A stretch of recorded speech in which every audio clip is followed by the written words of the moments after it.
আসসালামু আলাইকুম শাইখ। ওয়ালাইকুম সালামতুল্লাহ। ফেসবুকে একজন আলেম পোস্ট করেছেন হাইনার গোস্ত খাওয়া জায়েজ, কিন্তু হাইনা তো মারাত্মক হিংস্র স্বভাবের শিকারী প্রাণী।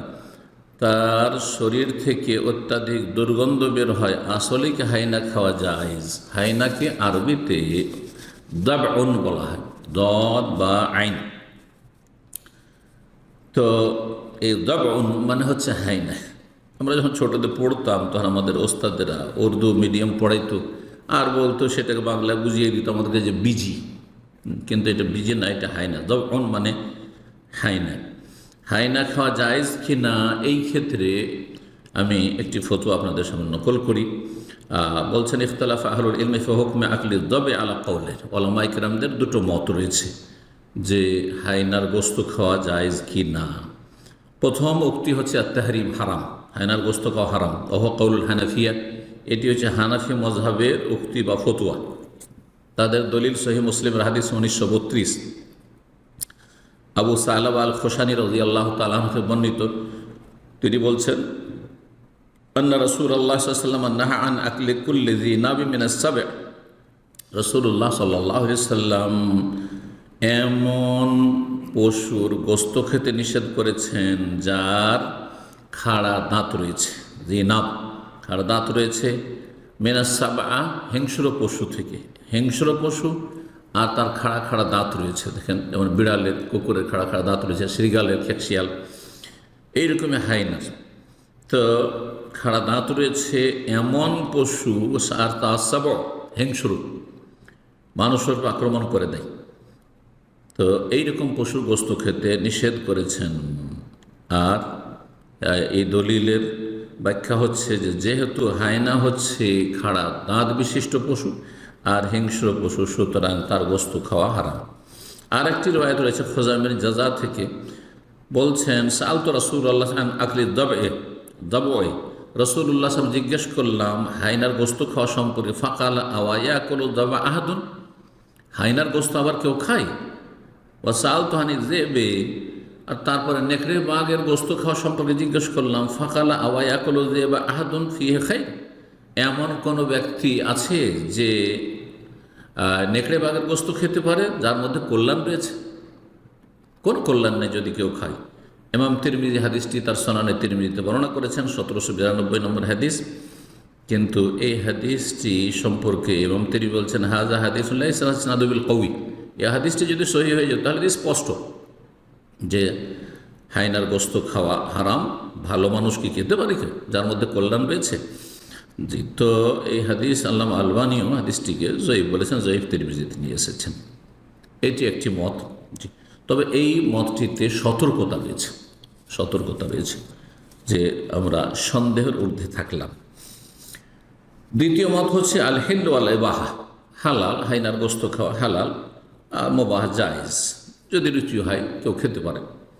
যেমন দব, সান্ডার গোস্ত রুচি হলে খান। নবী সাল্লাল্লাহু আলাইহি ওয়াসাল্লাম খাননি, কিন্তু সাহাবীরা খেয়েছেন। দব মানে যেটি সান্ডা আরব দেশে পাওয়া যায়। আবার সান্ডাকে, দবকে আমাদের দেশের এক শ্রেণীর মৌলভী সাহেবরা অল্প বিদ্যা নিয়ে বলে যে এটা হচ্ছে গুই সাপ। না, গুই সাপ নাই। গুই সাপ আর দব, সান্ডাতে অনেক পার্থক্য রয়েছে। যে গুই সাপ খাওয়া হারাম, জি, আর দব খাওয়া জায়েজ, যদি রুচি হয় খেতে পারেন। এটি হচ্ছে সঠিক মত।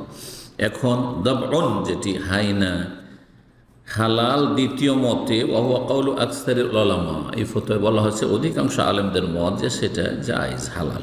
মুসান্নাফ ইবনে আবি শাইবায় রয়েছে হাদিস, মুসান্নাফ আব্দুর রাজ্জাকেও রয়েছে। আলী ইবনে ওমর, ইবনে আব্বাস, জাবের, আবু হুরায়রা, সাদ বিন আবি ওয়াক্কাস, আবু সাঈদ খুদরি, এতগুলি সাহাবায়ে কেরাম থেকে বর্ণিত হয়েছে। আর এই মতটি হচ্ছে ইমাম আবু ইউসুফ, যে ইমাম আবু হানিফার বিশিষ্ট ছাত্র, এবং ইমাম মুহাম্মদ, যিনি বিশিষ্ট ছাত্র ইমাম আবু হানিফা রাহিমাহুল্লাহ, হানাফি মজহাবের এই দুইজন ইমাম, ইমাম আবু হানিফা রাহিমাহুল্লাহ ডান হাত বাম হাত, তারাও বলছেন যে হালাল। এই মতটি হচ্ছে তিন মজহাব, শাফিঈ, হাম্বলি মত, জাহেরি মত। জি, আল ইমাম শাফির বা শাফি মজহাবের যে কিতাব রয়েছে, দ্বিতীয় খণ্ড 272 পৃষ্ঠা, ইবনে হাজম মুহাল্লাই জাহিরি মজহাবে ফিখের কিতাব 7ম খণ্ড 401 পৃষ্ঠা। দলিল হিসাবে তারা পেশ করেছেন তিরমিজির হাদিস নম্বর 851। হাদিসটি হচ্ছে এইরকম, বলছেন, ইবনে আবি আম্মার যে কুলতুলে জাবের রাদিয়াল্লাহু তাআলা আনহু, জাবের রাদিয়াল্লাহু তাআলা বললাম, আদ-দাউস আসাইদুন হিয়া, হাইন কি শিকারী পশু, মানে সেটা শিকার করে খেতে পারবো, যেমন খরগোশ ওই ধরনের, হরিণ ওই রকম? কালার নাম, হ্যাঁ। কুলতু আকলুহা, আচ্ছা শিকার তো করলাম, খেতে পারবো? কালার নাম, হ্যাঁ। জাবের বলছেন, কুলতু তখন বললাম, আকালাহু রাসূলুল্লাহ, তুমি নিজের পক্ষ থেকে বলছো বা আপনি নিজের পক্ষ থেকে বলছেন নাকি রাসূলুল্লাহ সাল্লাল্লাহু বলেছেন যে হাইনার গোশত খাওয়া যাবে?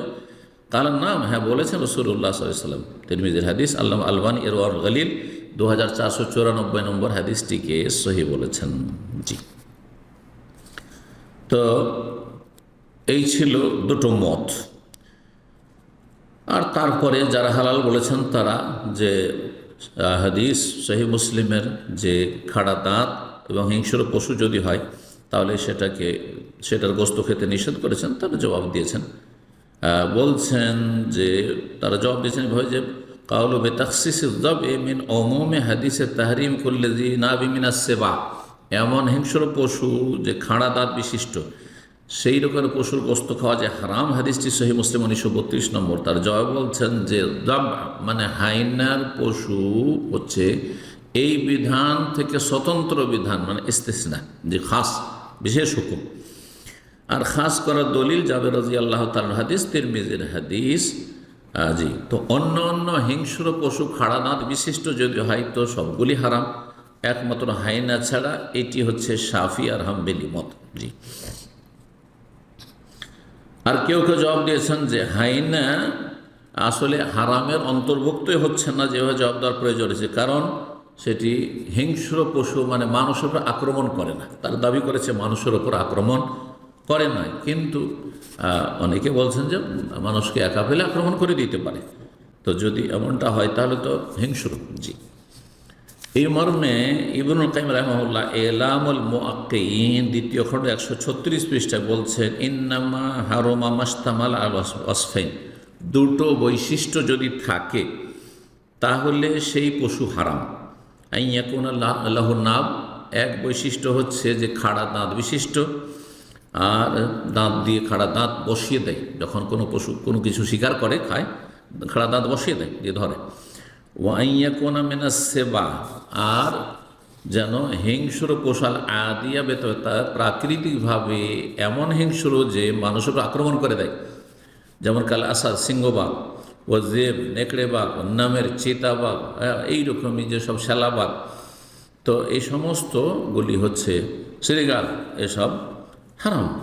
ওয়াম্মদ দাব ও ফাইন্নাফি আহাদুল ওয়াসফাইন, দাব যেটি হাইনা তাতে দুটো বৈশিষ্ট্য নেই, দুটোর একটি আছে, সেটি হচ্ছে কওনুহা জাত নাব, খাড়া দাঁত তো আছে, ওয়ালাইসাত মিনাস সিবাল আদিয়া, তো প্রাকৃতিকভাবে সেটা এমন নয় যে সে মানুষের উপর আক্রমণ করে দেয়, এমন হিংস্র পশু নয় যে আল আদিয়া আক্রমণ করে দেয়, সীমা লঙ্ঘন করে মানুষের উপর হামলা করে দেয়। সুতরাং এভাবে তিনিও বলতে চাইছেন যে হাইনার গোস্ত খাওয়া জায়েজ। ওয়াসাবু ইন্নামা হারামা লিমা ফিহি মিনাল কুওয়াতি সাবিয়াতি লিতুরাসুল মুক্তাজি বিহা শিবহা, যদি হিংস্র পশু হয় তাহলে সেটা খাওয়া হারাম, কারণ সেটা খেলে সেই রকমের চরিত্র হয়ে যাবে যে ভক্ষণকারী হবে সে। জি, তো হাফেজ ইবনে হাজার রাহিমাহুল্লাহ ফাথুল বারী 9ম খণ্ড 568 পৃষ্ঠাতেও এই দুটো উত্তর সেখানে উল্লেখ করেছেন। সৌদি আরবের যে স্থায়ী ফতোয়া কমিটি লাজনা দায়েমা, তাদেরও ফতোয়া কি যে আল কওলু বিইবাহাতি আকলি যবএ, হাইনার গোশত খাওয়া হালাল। লাজনা দায়েমার ফতোয়ার 22তম খণ্ড 185 পৃষ্ঠা। আল্লামা সালেহুল ফৌজান হাফেজাহুল্লাহ মুলাখাস ফিকহি, তার একটি ফিকহির কিতাব রয়েছে, হাম্বলি মযহাবের 2য় খণ্ড 747 পৃষ্ঠায়ও তিনি এই মতটি পছন্দ করেছেন, হালাল বলেছেন। তবে সতর্কতা অবলম্বন করা ভালো। বেশ কিছু আলামা, সালাফি আলামাদের সাথে আমি পরামর্শ করেছি, তো দেখলাম যে তাদের মত যে এই ক্ষেত্রে সতর্কতা অবলম্বন করাই ভালো হবে। আল্লাহু আলাম। কোনো কিছু হালাল আর কেউ বলেছে হারাম, আপনার জন্য জরুরি নয় যে সেটা খেতে হবে। সুতরাং সেখানে যদি আপনি সতর্কতামূলক না খান তাহলে সেটাই আপনার ঈমান ইসলামের হেফাজত করবে। কথা লম্বা হয়ে গেল, কিন্তু একটু বিস্তারিত আলোচনা করলাম বিষয়টি।